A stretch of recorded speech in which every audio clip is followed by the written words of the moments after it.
Welcome to our channel. Today we how to verify HubSpot CRM properties for lead qualification, full guide step by step clearly. Begin by logging into your HubSpot account. Navigate to your dashboard and locate the CRM section. Click on the Contacts tab to access your leads.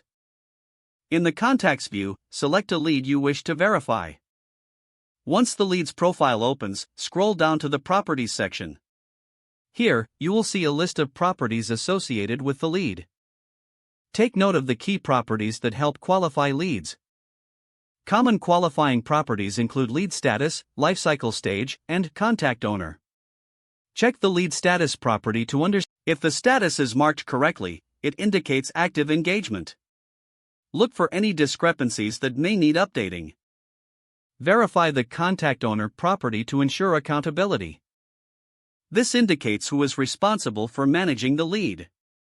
After checking these properties, assess additional fields relevant to your business. Custom properties may hold critical information for your lead qualification process. If necessary, edit any incorrect or outdated information. To do this, click on the property you wish to update. Make the necessary changes and save your updates. Consider working with your team to standardize property definitions. A shared understanding will help streamline the qualification process. Finally, analyze the overall data collected in these properties regularly. This will enable you to refine your lead qualification criteria over time. By following these steps, you can effectively verify HubSpot's CRM properties for lead qualification. This ensures your sales team is equipped with the right information to succeed. If the page does not load, refresh the browser or try again in a private or incognito window.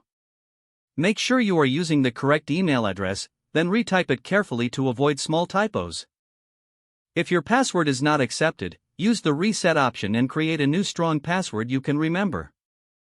Check your spam folder for verification or security emails, then complete any requested confirmation steps. Enable two-factor authentication if available to improve account security and reduce unauthorized access risk. Don't forget to like this video and subscribe to our channel for more step-by-step tech guides.